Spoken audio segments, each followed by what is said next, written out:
Can I tell you something? As a pastor, I am aware that you're probably not here to listen to what I have to say right now. And I don't take it personally.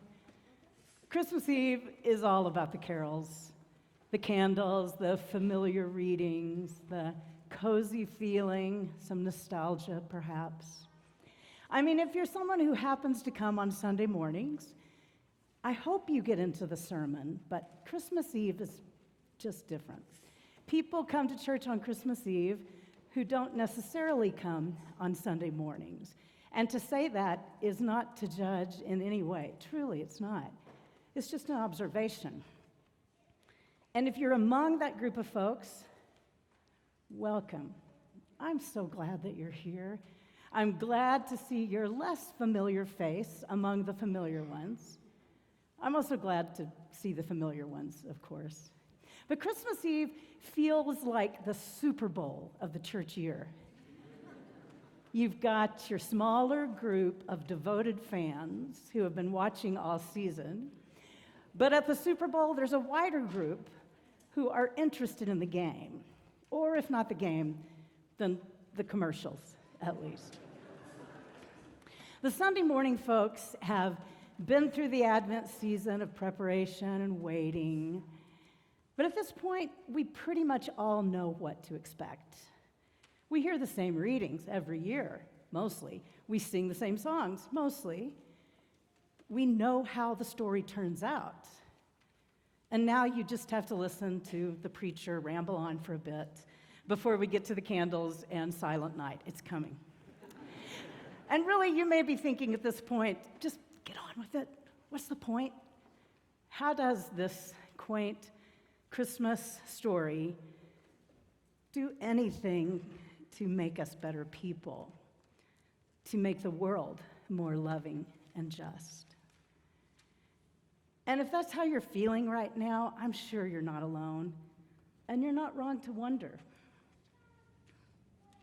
Let's play with the Christmas story a little bit and see if we can find something of value and something of relevance to us. There's the part of the Christmas story when the multitude of the heavenly hosts appear in the night sky to announce the birth of Jesus to shepherds. Now, I don't for a moment think something like that actually happened. You may, and if so, that's wonderful. In our church, there is no expectation that we agree with each other. The reason that I'm skeptical about that is that some of the details of Jesus' birth story sound a lot like the details of other ancient birth stories, such as the stories told about the births of Caesar Augustus and Alexander the Great. The ancient birth narratives of Caesar Augustus and Alexander the Great also describe them as Son of God, the Savior of the world. Both Caesar and Alexander and other prominent leaders in the ancient world were said to be God incarnate, their births announced by angels. Both were said to be conceived under mysterious circumstances that resulted in them being fully divine and fully human. Mark, the earliest gospel, says nothing about Jesus' birth.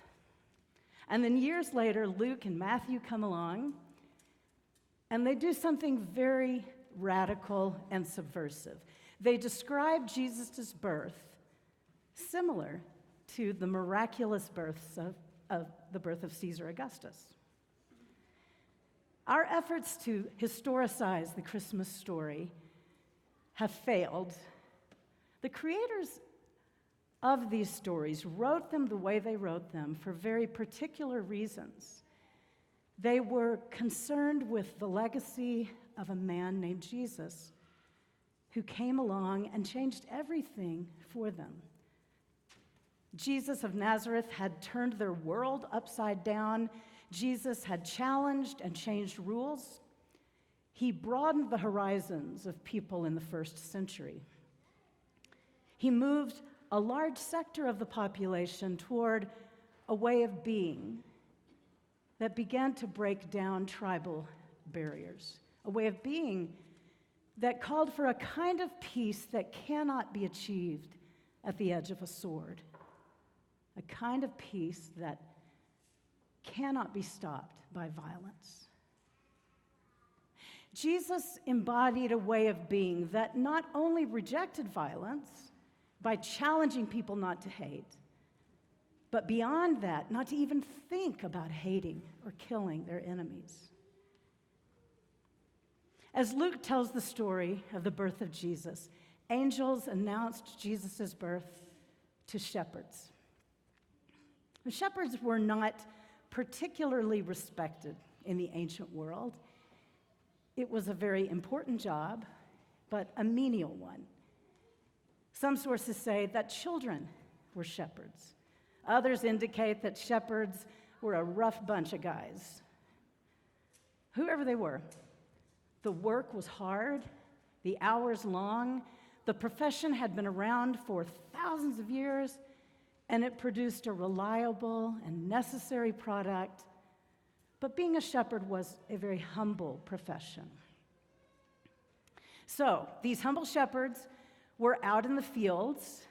By the way, it doesn't make any sense that shepherds would be out in the fields with actual sheep in late December when we celebrate Jesus' birth. But no matter, on with the story.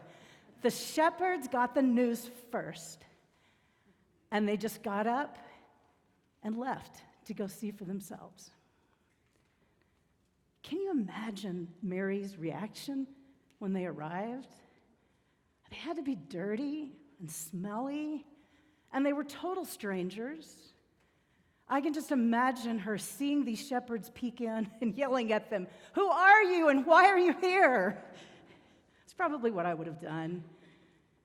I would have thrown them out, or maybe I would have politely asked them to come back later, maybe pick up some diapers and formula. Maybe Mary was unsure when the shepherds showed up. But what about this? What about if it dawned on her when the shepherds came, it dawned on her, these are the people that the angels told first. And her heart was opened by that. And what if she saw their earnest, curious faces? What if she sensed their humble desire to bear witness and perhaps even to be of help? We tend to think of baby Jesus as serene and peaceful and quiet, but come on, babies are not like that. At least not always. So what if Jesus was kind of fussy when they arrived? And what if Mary, instead of retreating, just leaned toward the shepherd closest to her and said, "Here, can you just take him for a minute?" Mary's tired, y'all. It's not just up to her, she needs help. Can you just take him for a minute? Can you imagine Mary just handing her baby to a sweaty shepherd to hold? At least that's what my imagination brings to the story, just as Matthew and Luke used their imaginations, and before them, the followers of Caesar Augustus and Alexander the Great used theirs. We are free to bring our imaginations to the story. And when we do, the story opens up. We see in Jesus a certain way that we can live. We really can. Courageously devoted to justice, deeply compassionate, and vulnerable. In this story, Jesus is a baby. What is more vulnerable than a baby? Love is born into the world every day. And that happens as we all do our part, as we all take a turn holding the baby. It's about community, for me at least, helping each other. And something else, to love courageously is to be vulnerable. Loving courageously comes with risk. I was told a story recently that has stuck with me. It's one of those stories that somebody told me in a casual conversation sometime in the last year. So I hope that one of you out there will recognize this story and clarify some of the finer points for me. It is a true story, but since I'm a bit foggy on the details, I'll do my best to honor the spirit of the story as it was told to me. It was about a woman who was in a church that had a pageant every Christmas. Mary was played by a woman in the congregation. So every year, Mary would hold a doll instead of a real live baby. And the children would be invited up to surround the manger and to sing Away in a Manger. Does that sound familiar to anybody? I picture something like the mystery. But in the story, it was not the mystery. It was a different church. But that particular year, the church had a real live woman who had just given birth to a real live baby, so why not? Everybody was excited because they had a living, breathing baby Jesus. There were some complications, so the story went with Mary riding up to the chancel. It's a bit harder to have a real baby all of a sudden show up at the manger. But eventually, Mary and the baby Jesus were in place, and the children from the congregation came forward. And as they sang, the mother, Mary, looked around at the children's faces, and she saw that something very special was happening. This was not business as usual. For the first time, those children were seeing not a doll, but a real live baby. The story came alive for them because the baby was alive, and that baby looked a lot like them. Tonight, we tell the story of incarnation, God becoming flesh. In the Christian story, Jesus is the first to embody this kind of distinction. Jesus is the incarnation of God, God embodied in flesh. And as theologian John Shelby Spong says, as remarkable as Jesus was, if we think incarnation is limited to one person a long time ago, we have missed the point of incarnation. In the Christian story, Jesus is the first. He is not meant to be the last. And so tonight, whoever you are, there's really only one message that I hope you hear. There's no separation between God and creation. That's it. That's the message. God becomes flesh in you, and you, and you. In a few moments, we'll hear the familiar words from John's Gospel. The Word became flesh and dwelt among us. What has come into being in him was life, and the life was the light of all people. Joyfully, we proclaim the truth of the gospel. God in flesh means God in all flesh. There is no separation.